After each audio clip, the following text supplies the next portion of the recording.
নবুয়তের পূর্ণতা বলতে কি বোঝায় বা নবুয়তের পরিসমাপ্তি বলতেই বা কি বোঝায়?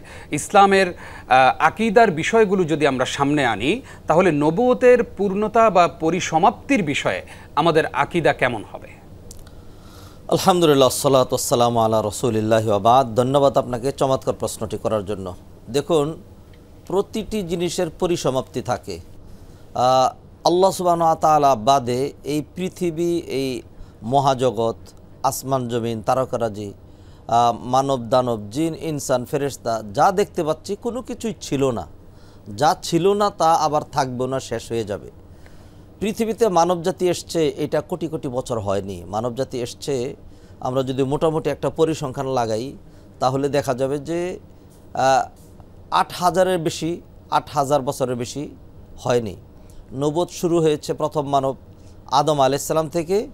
যেই জিনিসের শুরু আছে তার শেষ আছে।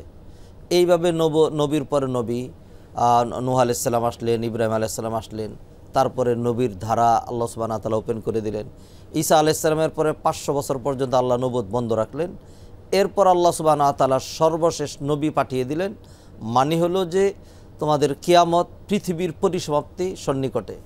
নবীজি সাল্লাল্লাহু আলাইহি ওয়াসাল্লাম হাদিসে বললেন, বুইসতু আনা ওয়াস-সাআ কাহাতাইনি, আমার আগমন এবং কিয়ামত এই দুই আঙ্গুলের মতো।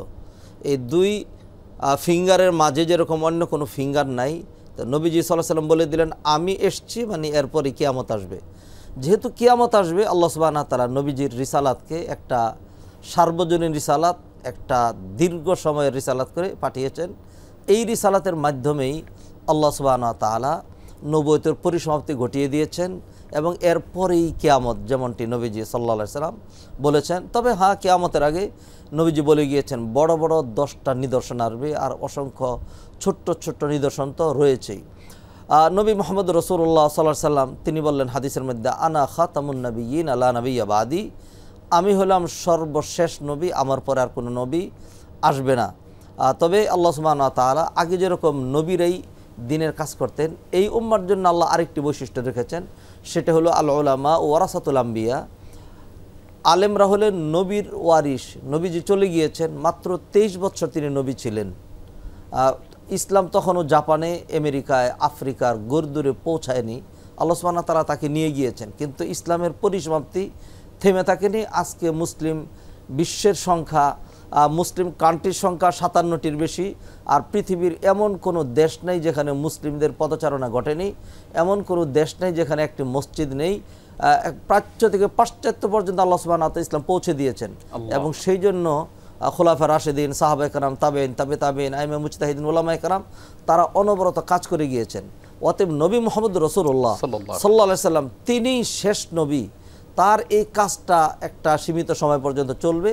তারপরে যেটি হবে সেটা হলো পৃথিবী থাকবে না, আসমান জমিন থাকবে না, কিয়ামত ঘটে যাবে। আল্লাহ সুবহানাহু ওয়া তাআলা আবার আমাদেরকে পুনরুত্থানে একত্রিত করবেন। ঠিকানা হয়তো জান্নাত হবে অথবা জাহান্নাম হবে। কোরআনে কারীমে আল্লাহ সুবহানাহু ওয়া তাআলা বললেন, মা কানা মুহাম্মাদুন আবা আহাদিম মির রিজালিকুম ওয়ালাকিন রাসূলুল্লাহ ওয়া খাতামান নাবিয়্যিন। নবী মুহাম্মদ রাসূলুল্লাহ সাল্লাল্লাহু আলাইহি সাল্লামের যে বৈশিষ্ট্যগুলো, তার মধ্যে একটা বৈশিষ্ট্য এতে বলা হয়েছে খাতামুন নাবিয়্যিন, তিনি হলেন সর্বশেষ নবী। যেমনটি হাদিসে তিনি ব্যাখ্যা করে দিয়েছেন, আনা খাতামুন নাবিয়্যিন লা নাবিয়্যা বাদি, আমি সর্বশেষ এবং সর্বশ্রেষ্ঠ নবী, আমার পরে আর কোনো নবী আসবে না। অতএব সকল মুসলমানদের এটি আকীদা, যে আকীদাটি পোষণ করত ইহুদি খ্রিস্টান, আমাদের পূর্বের যারা ছিল তারা পর্যন্ত। ঈসা আলাইহিস সালাম তার উম্মতকে উপদেশ দিয়েছেন, ওয়া ইয ক্বালা ঈসা ইবনু মারইয়াম ইয়া বানি ইসরাঈল ইন্নী রাসূলুল্লাহি ইলাইকুম মুসাদ্দিকাল লিমা বাইনা ইয়াদাইহি মিনাত তাওরাত ওয়া মুবাশশিরাম বিরাসূলিন ইয়াতি মিন বাদি ইসমুহু আহমদ, আমার পরে একজন নবী আসবেন, তার নাম হবে আহমদ। এবং আল্লাহ সুবহানাহু ওয়া তাআলা তাওরাত ইনজিলের মধ্যে বলে দিয়েছেন যে তোমাদের দিন ধর্মের পরিসমাপ্তি ঘটবে, আরেকজন নবী আসবেন, তাকে তোমাদের অনুসরণ করতে হবে। জি জি।